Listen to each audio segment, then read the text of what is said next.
au cœur de la saison sèche du parc national Kruger, quand l'air reste tiède et lourd, même aux premières heures de l'aube, le garde Élie Moreau entama sa patrouille avec la même résolution tranquille qu'il portait depuis près de 40 ans. À 62 ans, ses articulations le faisaient souffrir des années passées à arpenter plaines et crêtes. Pourtant, il se déplaçait encore avec la grâce et exercée de celui qui connaît chaque courbe du terrain aussi intimement que les rides gravées sur ses mains burinées. Le soleil levant peignait les herbages d'un or fondu, étirant les ombres des acacias sur la terre comme de longues rivières sombres. Élie inspira profondément, laissant l'odeur de poussière et de sauge sauvage le remplir, ce parfum familier qui lui rappelait pourquoi il avait choisi cette vie de solitude. Ici, le monde avançait avec honnêteté.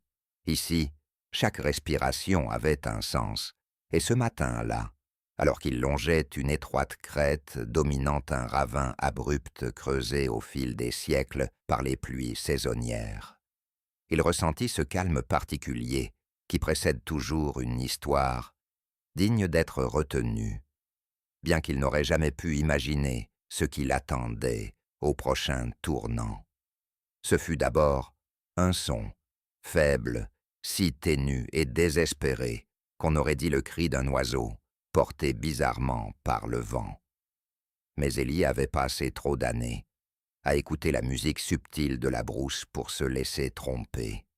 Ce n'était pas un oiseau, ce n'était pas le vent qui jouait des tours, c'était un lionceau, qui appelait au bord de la panique. Il s'approcha lentement, le cœur battant, à un rythme calme, car se précipiter dans le bush signifiait souvent le désastre. Parvenu au tournant, il s'accroupit et scruta la crête. C'est là qu'il vit les traces de griffures sur la terre, de petites marques frénétiques, près d'un endroit où la roche s'était récemment effondrée. Il suivit la piste jusqu'au bord même. La chute était raide, facilement 20 mètres plus bas, jusqu'à un lit de rochers et de buissons et épineux. Et là, agrippé désespérément à une étroite saillie, à quelques mètres seulement, sous le rebord de la falaise, se trouvait la source du cri. Un tout petit lionceau, pas plus gros qu'un chat domestique, au pelage poussiéreux et emmêlé, les flancs se soulevant d'épuisement. Sa robe dorée, bien que ternie par une poussière gris cendre, luisait encore faiblement dans la lumière oblique, et ses yeux, grands ouverts de terreur, se levèrent droit dans les siens. Dans ses yeux, Élie reconnut la même détermination fragile qu'il avait vue chez tant d'animaux blessés. Le combat entre l'instinct et l'abandon. Et à cet instant, tandis que le vent effleurait ses cheveux grisonnants et tirait sur sa chemise, il sut qu'il ne pouvait pas repartir. Il ôta lentement son sac à dos pour ne pas déloger les pierres alentour, s'allongea à plat ventre et avança centimètre par centimètre. Le sol sous lui était instable. De petits cailloux roulaient dans le vide, rebondissaient plus bas et frappaient les rochers avec des échos secs. Le lionceau tressaillait à chaque bruit. Élie murmura doucement, la voix basse et posée, comme si son seul calme pouvait ancrer la petite créature. « Ça va, petit, je ne te veux pas de mal, » souffla-t-il, laissant la chaleur de son ton combler ce que les mots ne pouvaient pas. Il tendit un bras, testa la répartition de son poids, avant de s'engager davantage. Le lionceau tenta de reculer, mais le mouvement ne fit que rapprocher dangereusement ses pattes arrière du vide. Un gémissement tremblant s'échappa de la petite gorge, fin comme de la soie qui se déchire. Le cœur d'Élie se serra. À son âge, ramper sur une corniche instable pouvait signifier une blessure grave ou pire. Mais sauver une vie, n'importe quelle vie, avait toujours compté plus pour lui que sa propre sécurité. C'était une vérité qu'il portait depuis la perte de sa femme Des décennies plus tôt, une plaie jamais totalement refermée. Les animaux étaient devenus sa famille. Il les protégeait comme on protège ses propres enfants. Il avança donc son poids, trouva une racine saillante de la paroi, y accrocha son coude. De l'autre bras tendu, il effleura le flanc du lionceau. Celui-ci tressaillit d'abord, tremblant comme s'il s'attendait à la douleur, puis, ne sentant que de la douceur, il se pressa imperceptiblement contre la main. Élie perçut les petites côtes sous le poil, les respirations courtes de la peur. « Bien, » chuchota-t-il en se rapprochant encore. « Tiens bon, encore un peu. » Il referma sa main autour du torse du lionceau, sentit à quel point il était léger, fragile, presque rien que des os et de l'espoir. D'un geste prudent, il le souleva jusqu'au niveau de la crête. Mais la terre sous lui bougea soudain, grinça, se fissura. Une portion du bord s'effondra sous sa poitrine, le faisant glisser en avant. Un nuage de poussière s'éleva, étouffant. Il agrippa la racine plus fort, retint son corps de basculer, tandis qu'il serrait le lionceau contre lui. Ce fut un instant suspendu sur le fil du rasoir, un souffle retenu entre la vie et la chute, mais lentement, centimètre douloureux après centimètre. Il se repoussa en arrière jusqu'au sol stable. Quand il se redressa enfin, le lionceau se blottit sur ses genoux, tremblant violemment, la respiration rauque. Élie sentait son propre pouls battre à ses tempes, mais il posa une main calme sur le dos du petit, les ancrant tous deux dans l'instant présent. La paix ne dura qu'un battement de cœur, car soudain, l'air changea. Une présence surgit derrière lui, silencieuse, lourde, indéniable. Élie tourna lentement la tête, tous ses instincts criant la prudence. Là, juste au-delà des rochers, se tenait une lionne. Son pelage fauve miroitait doucement au soleil. Ses muscles roulaient sous sa peau comme une force contenue. Mais ce furent ses yeux, profonds, dorés, anciens, qui le clouèrent sur place.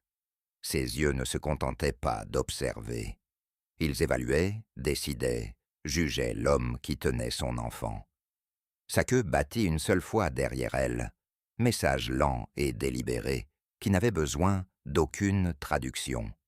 Élie se figea, non par peur, mais par respect. C'était son territoire, son petit, et il avait franchi une frontière que la nature n'accordait pas à la légère. Le lionceau tourna la tête vers elle et poussa un petit miaulement pitoyable. À cet instant, Élie comprit l'indicible. La lionne avait dû chercher frénétiquement, suivre la piste olfactive de son petit jusqu'à ce que le sauvetage révèle sa position. Il connaissait les lionnes, farouchement protectrices, capables d'une force inimaginable quand on menaçait leur progéniture. Mais il savait aussi qu'elles n'étaient pas des tueuses insensées. Elles possédaient intuition, perception, une profondeur émotionnelle que bien des gens ignorent, faute d'avoir jamais senti leur souffle assez près. Alors Élie fit la seule chose qu'il crut susceptible d'éviter le pire. Avec un soin délibéré, presque cérémonial, il déposa le lionceau sur le sol devant lui, veillant à ne pas lever les mains trop vite, ni se redresser brusquement. La lionne avança. Ses pattes ne faisaient presque aucun bruit sur la terre, pourtant sa présence était le tonnerre. Elle rejoignit son petit, le renifla, puis leva les yeux vers Élie. Ce qu'il y lut le sidéra. Aucune rage, aucune menace. À la place, une reconnaissance profonde. Un moment s'étira entre eux, silencieux et immense, comme si la savane elle-même retenait son souffle. La lionne fit un pas de plus. Élie ne bougea pas. Il osait à peine respirer. Elle s'approcha, son museau à quelques centimètres du sien.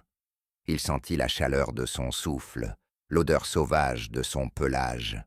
Et puis, Dans un geste si inattendu qu'il se demanda s'il ne l'avait pas rêvé, elle frotta sa tête contre son épaule, brièvement, doucement, sans équivoque. Le geste d'acceptation d'une lionne, le geste de la gratitude. Avant qu'il ait pu pleinement réaliser, elle saisit son petit par la peau du cou avec délicatesse et s'éloigna dans l'or brûlant des herbes. Elle s'arrêta une seule fois, jetant un regard par-dessus son épaule, un regard doux, presque humain par sa profondeur. Ce seul regard resta gravé dans le cœur d'Élie, longtemps après qu'elle eût disparu. Les jours suivants, Élie repensait souvent à cet instant, à la façon dont elle l'avait touché, à la façon dont elle l'avait regardé, comme pour reconnaître quelque chose de sacré.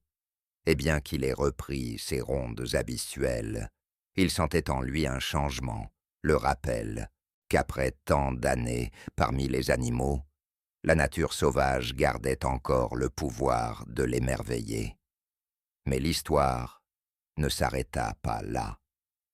Chaque aube qui suivit le sauvetage, quand la brume pâle s'enroulait sur les plaines et que le monde semblait renaître, Élie remarqua quelque chose d'étrange. Une silhouette à l'horizon, un profil qui apparaissait et disparaissait avec la lumière naissante.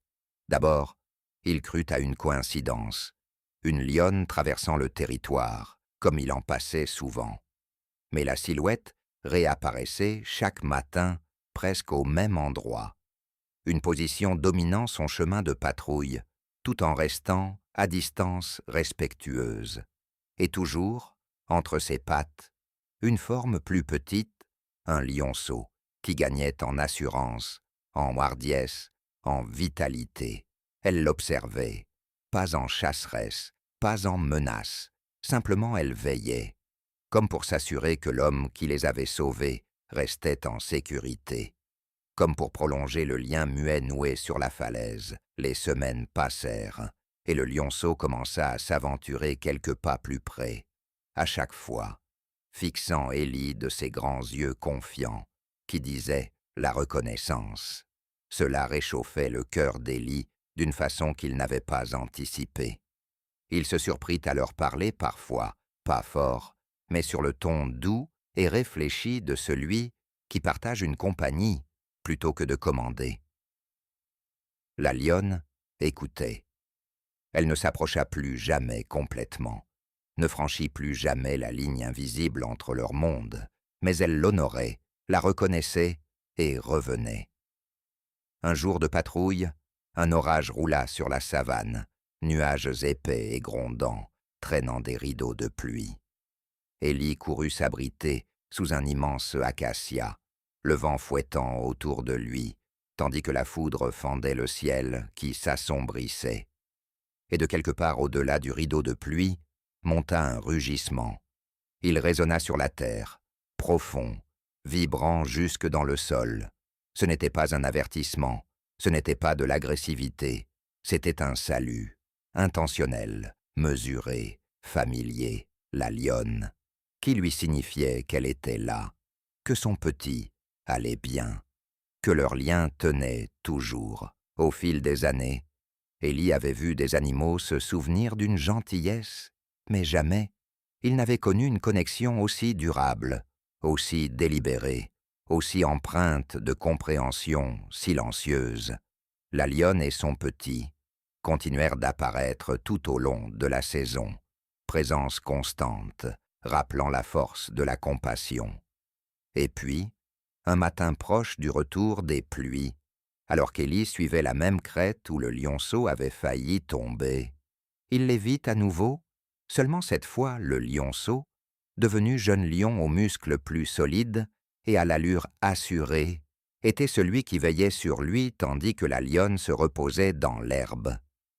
Le jeune lion émit un petit souffle rauque, ceux sont doux que les lions réservent à leur famille. Élie sentit quelque chose enfler en lui. Gratitude, émerveillement, cette douleur douce amère d'une connexion qui dépasse les mots. Il savait qu'un jour le jeune lion partirait, que la nature l'emporterait vers ses propres combats, sa propre troupe, son propre destin. Mais tant qu'ils resteraient à portée l'un de l'autre, le lien subsisterait. Il le sentait. Et tandis qu'il se tenait là dans la lumière qui se réchauffait, son chapeau rabattu contre le vent montant, il comprit que l'histoire qu'il porterait jusqu'à la fin de ses jours n'était pas celle du danger, du presque mort ou de la domination. C'était une histoire de gratitude, l'histoire d'une mère qui avait choisi de voir l'humanité en lui alors qu'elle aurait pu choisir la violence, l'histoire d'un petit qui avait appris la confiance parce qu'on la lui avait montrée, l'histoire du miracle le plus rare de la nature sauvage, un instant où la peur s'était inclinée devant la compréhension. Quand de nouveaux gardes rejoignaient l'équipe et lui demandaient son souvenir le plus inoubliable, Ellie répondait toujours de la même façon, en décrivant la chaleur du souffle d'une lionne contre son épaule et le regard qu'elle lui avait adressé le jour où il avait arraché son petit au bord du monde. Et même si les saisons continuaient de tourner, même si les orages, les sécheresses et les grandes migrations emportèrent la vie plus loin, il ne se sentit plus jamais seul dans les plaines, car quelque part, parmi les hautes herbes dorées du Kruger, rôdait une lionne qui se souvenait de lui, qui le surveillait de loin, qu'il avait un jour touché, non avec ses griffes, mais avec grâce, et cela suffisait à lui rappeler, chaque jour, que la bonté, offerte dans un instant de péril, peut résonner à travers toute une vie.